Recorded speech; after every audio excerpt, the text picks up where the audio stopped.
language of Bali Declaration that had mention of Ukraine will have to change when the G20 countries meet in New Delhi. Who in Russia's opinion hijacked the G20's agenda, making the Ukrainian crisis as one of the top issues. Ukraine ਦੇ ਵਿੱਚ Russia ਦਾ attack sovereignty ਦੀ violation ਹੈ। India ਜਿਹੜਾ ਉਹਨੇ UN general assembly ਹੋਏ, security council ਹੋਏ, international form ਹੋਏ, ਕਦੇ ਵੀ ਖੁੱਲ੍ਹ ਕੇ ਰਸ਼ੀਆ ਨੂੰ ਕੰਡੈਮ ਨਹੀਂ ਕੀਤਾ।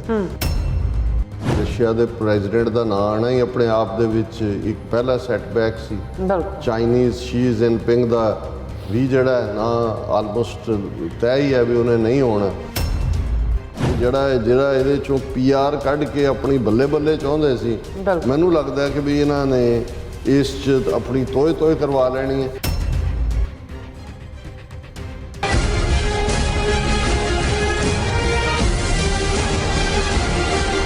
ਦਰਸ਼ਕੋ, ਬ੍ਰੇਕ ਤੋਂ ਬਾਅਦ ਤੁਹਾਡਾ ਸਭ ਦਾ ਭਰਪੂਰ ਸਵਾਗਤ ਹੈ। ਸੋ ਇਸ ਗੱਲਬਾਤ ਕਰਨ ਜਾ ਰਹੇ ਹਾਂ ਕਿ ਰੂਸ ਦੇ ਭਾਰਤ ਵਿੱਚ ਅੰਬੈਸਡਰ ਨੇ ਕਿਹਾ ਹੈ ਕਿ ਕੁਝ ਦੇਸ਼ ਦਿੱਲੀ ਵਿੱਚ ਹੋ ਰਹੇ G20 ਦੇ ਏਜੰਡੇ ਨੂੰ ਹਾਈਜੈਕ ਕਰਨ ਦੀ ਕੋਸ਼ਿਸ਼ ਕਰ ਰਹੇ ਨੇ ਔਰ ਅੰਬੈਸਡਰ ਅਨੁਸਾਰ ਬਾਲੀ ਇੰਡੋਨੇਸ਼ੀਆ ਵਿੱਚ ਹੋਏ G20 ਦੇ ਪਿਛਲੇ ਸੰਮੇਲਨ ਦੌਰਾਨ ਫਾਈਨਲ ਬਿਆਨ ਵਿੱਚ ਖਾਮਖਾ ਯੂਕਰੇਨ ਨੂੰ ਘਸੋੜ ਦਿੱਤਾ ਗਿਆ ਸੀ ਔਰ ਇਸ ਵਾਰ ਇਵੇਂ ਨਹੀਂ ਹੋਣਾ ਚਾਹੀਦਾ। ਲੱਗਦਾ ਹੈ ਕਿ ਰੂਸ ਆਪਣੇ ਸਟੈਂਡ ਨਾਲ G20 ਸੰਮੇਲਨ ਨੂੰ ਸਾਬੋਤਾਜ ਕਰ ਸਕਦਾ। ਸੋ ਇਸ ਬਾਰੇ ਆਪਾਂ ਗੱਲਬਾਤ ਕਰਨ ਜਾ ਰਹੇ ਹਾਂ। ਸੋ ਅਸੀਂ ਚਾਹਾਂਗੇ ਕਿ ਤੁਸੀਂ ਇਸੇ ਤਰ੍ਹਾਂ ਬਣੇ ਰਹਿਣਾ, ਦੇਖਣ ਸੁਣਨ ਲਈ ਲਿਖਣੀ ਤੋਂ ਸਭ ਦਾ ਬਹੁਤ ਬਹੁਤ ਧੰਨਵਾਦ ਜੀ। ਡਾਕਟਰ ਸਾਹਿਬ ਕੀ ਵਿਚਾਰਾਂ ਨੇ? ਦੇਖੋ, ਸਾਡੇ ਲਈ G20 ਬਹੁਤ ਅਹਿਮੀਅਤ ਰੱਖਦਾ ਹੈ। ਇਸ ਲਈ ਨਹੀਂ ਕਿ G20 ਚੋਂ ਕੋਈ ਹੀਰੇ ਤੇ ਲਾਲ ਉਹਨਾਂ ਨੇ ਕੱਢਣੇ ਨੇ। ਸਾਨੂੰ ਤਾਂ ਇਹ ਹੈ ਵੀ ਇਸ ਚੋਂ ਜਿਹੜਾ ਇੰਡੀਆ ਆਪਣਾ ਇੰਟਰਨੈਸ਼ਨਲ PR ਕਰਕੇ ਆਪਣੇ ਆਪ ਨੂੰ ਉਹਦਾ ਟੌਪ ਲਿਜਾਣਾ ਚਾਹੁੰਦਾ ਸੀ, ਉਸ ਦੀ ਫੂਕ ਨਿਕਲੀ ਹੈ ਔਰ ਅੱਗੋਂ ਨਿਕਲ ਰਹੀ ਹੈ। ਅੱਛਾ। ਔਰ ਅਸੀਂ ਜਿਵੇਂ ਕਿਹਾ ਹੀ ਕਿ ਵੀ ਰਸ਼ੀਆ ਦੇ ਪ੍ਰੈਜ਼ੀਡੈਂਟ ਦਾ ਨਾਂ ਆਉਣਾ ਹੀ ਆਪਣੇ ਆਪ ਦੇ ਵਿੱਚ ਇੱਕ ਪਹਿਲਾ ਸੈਟਬੈਕ ਸੀ। ਚਾਈਨੀਜ਼ ਸ਼ੀ ਜਿਨਪਿੰਗ ਦਾ ਵੀ ਜਿਹੜਾ ਨਾਂ ਆਲਮੋਸਟ ਤੈਅ ਹੀ ਹੈ ਵੀ ਉਹਨੇ ਨਹੀਂ ਹੋਣਾ। ਔਰ ਅਸੀਂ ਪਹਿਲੇ ਸੈਗਮੈਂਟ 'ਚ ਡਿਸਕਸ ਕਰਕੇ ਹਟੇ ਹਾਂ ਕਿ ਵੀ ਕਿਵੇਂ ਕੈਨੇਡੀਅਨ ਪ੍ਰਾਈਮ ਮਿਨਿਸਟਰ ਨੇ ਦਿੱਲੀ ਜਾਣ ਤੋਂ ਪਹਿਲਾਂ ਜਿਹੜੀ ਟ੍ਰੇਡ ਡੀਲ ਜਿਹੜੀ 13 ਮਹੀਨੇ ਤੋਂ ਨੈਗੋਸ਼ੀਏਟ ਕਰ ਰਹੇ ਸੀ ਔਰ ਲੱਗਦਾ ਸੀ ਵੀ ਕਨਕਲੂਜਨ ਦੇ ਨੇੜੇ ਹੈ ਔਰ ਇਹ ਵਿਜ਼ਿਟ ਤੋਂ ਪਹਿਲਾਂ ਹੋ ਜਾਏਗੀ, ਉਹਨਾਂ ਨੇ ਸਡਨਲੀ ਜਿਹੜੀ ਇਹ ਟ੍ਰੇਡ ਡੀਲ ਨੂੰ ਹਾਲਟ ਕਰ ਦਿੱਤਾ ਹੈ। ਸੋ ਜਿਸ ਖਬਰ ਨੂੰ ਜਿਹੜਾ ਇਹਨਾਂ ਦਾ ਇੰਡੀਆ ਦਾ ਹਾਈ ਕਮਿਸ਼ਨਰ ਜਿਹੜਾ ਉਹ ਬਰੀਫ ਕਰ ਰਿਹਾ ਮੀਡੀਆ ਨੂੰ ਔਰ ਗਲੋਬ ਐਂਡ ਮੇਲ ਨੇ ਔਰ ਦੂਸਰੇ ਮੀਡੀਆ ਨੇ ਕਿਹਾ ਕਿ ਵੀ ਇਹ ਜਿਹੜਾ ਸਿੱਖ ਫੈਕਟਰ ਹੈ, ਖਾਲਿਸਤਾਨ ਫੈਕਟਰ ਹੈ, ਇਹ ਇੱਕ ਵੱਡਾ ਕਾਰਨ ਹੈ ਜਿਹੜਾ ਰਿਲੇਸ਼ਨਸ ਦੇ ਵਿੱਚ ਵੱਡੀ ਰੁਕਾਵਟ ਬਣਿਆ। ਇਕੱਲੀ ਰੁਕਾਵਟ ਹੀ ਨਹੀਂ, ਔਰ ਇਹ ਕਿਹੜਾ ਜਸਟਿਨ ਟਰੂਡੋ ਜਾਂ ਕੈਨੇਡਾ ਨੂੰ ਇਹ ਪਤਾ ਨਹੀਂ ਹੈ ਵੀ ਇਹ ਕੀ ਕਰ ਰਹੇ ਨੇ। ਈਵਨ ਕੈਨੇਡਾ ਦੀ ਸਿਕਿਉਰਿਟੀ ਐਡਵਾਈਜ਼ਰ ਨੇ ਇਹ ਗੱਲ ਕਹੀ ਸੀ ਕਿ ਵੀ ਜਿਹੜੇ ਮੁਲਕ ਕੈਨੇਡੀਅਨ ਮਾਮਲਿਆਂ 'ਚ ਇੰਟਰਫੀਅਰ ਕਰ ਰਹੇ ਨੇ ਉਹਨਾਂ 'ਚ ਭਾਰਤ ਦਾ ਨਾਮ ਵੀ ਲਿਆ ਸੀ।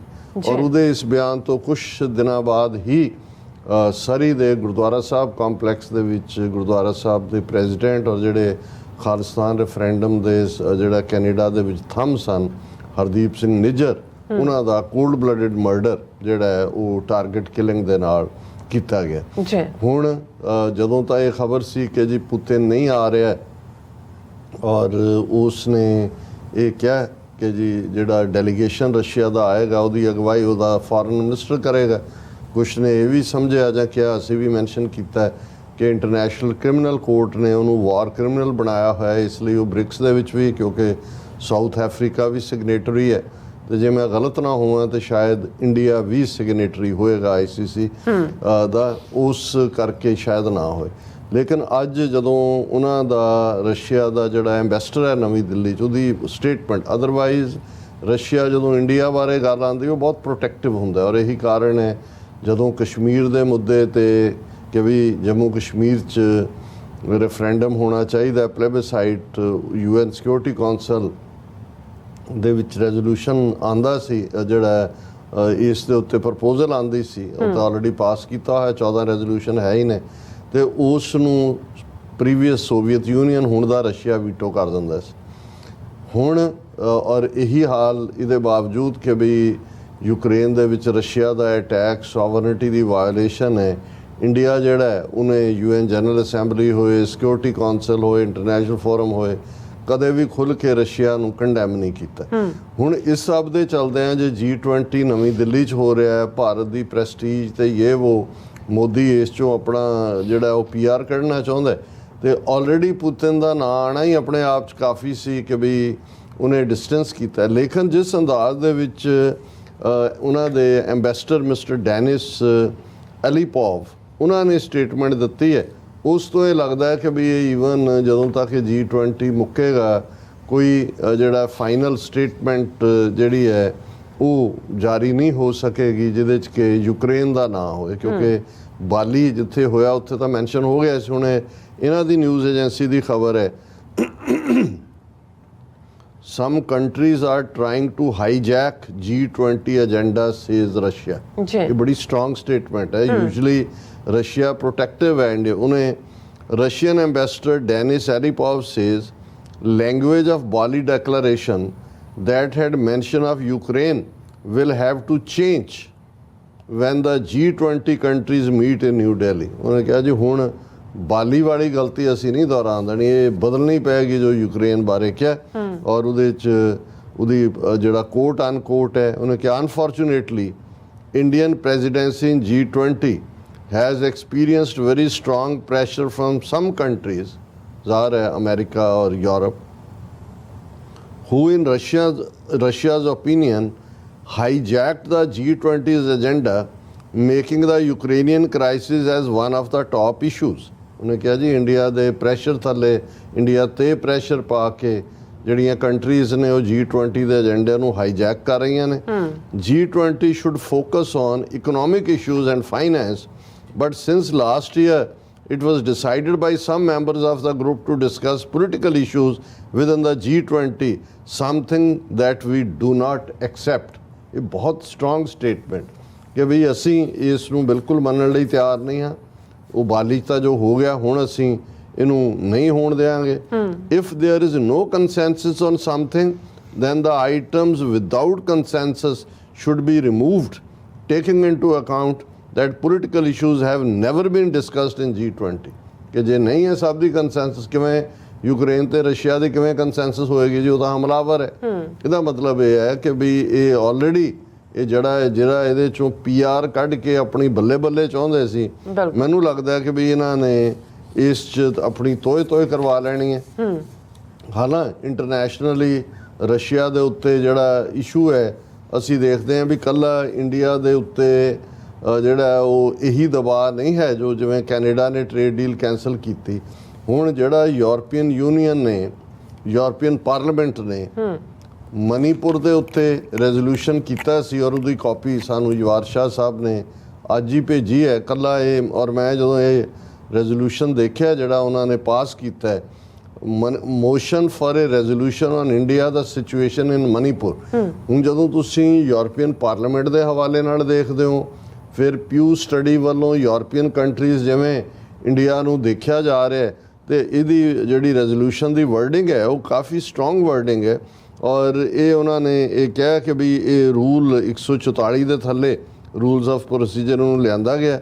ਪਹਿਲਾਂ ਤਾਂ ਉਹਨਾਂ ਨੇ ਜਿਵੇਂ ਹੁੰਦਾ ਹੈ ਕਿ whereas European Union and India ਇਹ ਦੁਨੀਆ ਦੀਆਂ ਦੋ ਲਾਰਜੈਸਟ ਡੈਮੋਕ੍ਰੇਸੀਜ਼ ਨੇ, ਉਹ ਪ੍ਰੋਟੈਕਟ ਕਰਨ ਹਿਊਮਨ ਰਾਈਟਸ, ਉਹ ਦੂਜੇ ਨੂੰ ਕਮਿਟਡ ਨੇ। ਇਸੇ ਤਰ੍ਹਾਂ ਸਿਵਲ ਸੁਸਾਇਟੀ ਹਿਊਮਨ ਰਾਈਟਸ ਦੇ ਡਿਫੈਂਡਰ।